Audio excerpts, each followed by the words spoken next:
Hi guys, hi people, hi someone, hi everybody. And today it's the day that I have to practice my English, trying to reading a small text, right?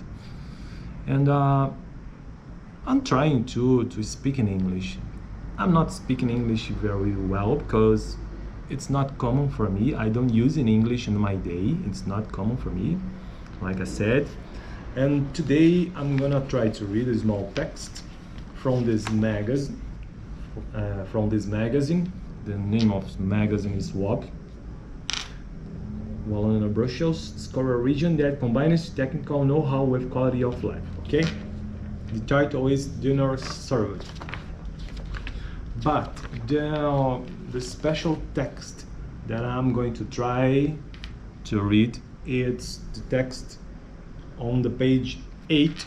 It's the page 8, and here we have a lot of text, but in this video I don't have time to read all the texts here, just the first paragraph, just the first part, the second part too maybe. And here we have a small picture too.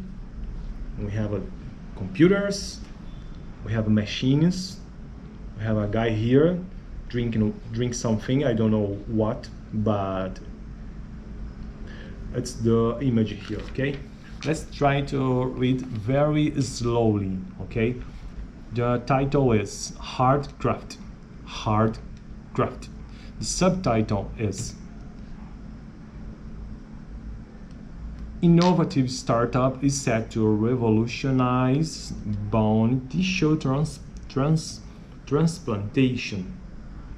For a Brazilian guy, for the people that speak Portuguese, it's very difficult to pronounce the letter R. I don't know why exactly, but it's difficult for us. For example, on this word we have transplantation. It's not common. It's difficult. Transplantation.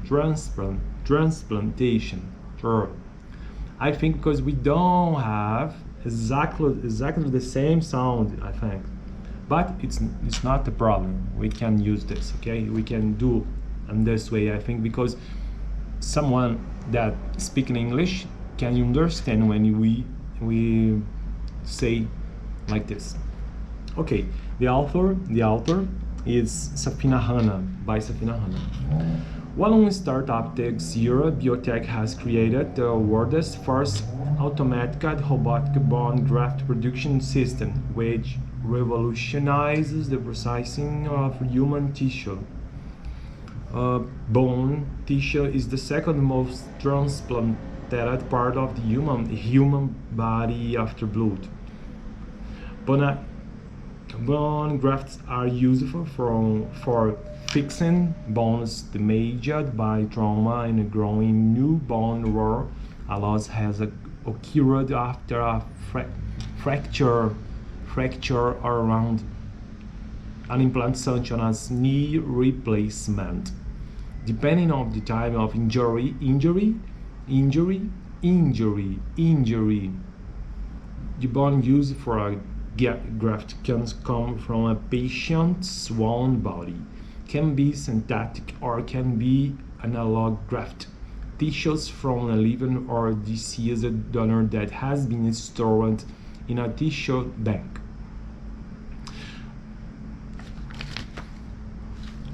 Okay, just more 2 paragraphs, okay, for today. Allograft bone transplants are commonly used in happening knee reconstruction.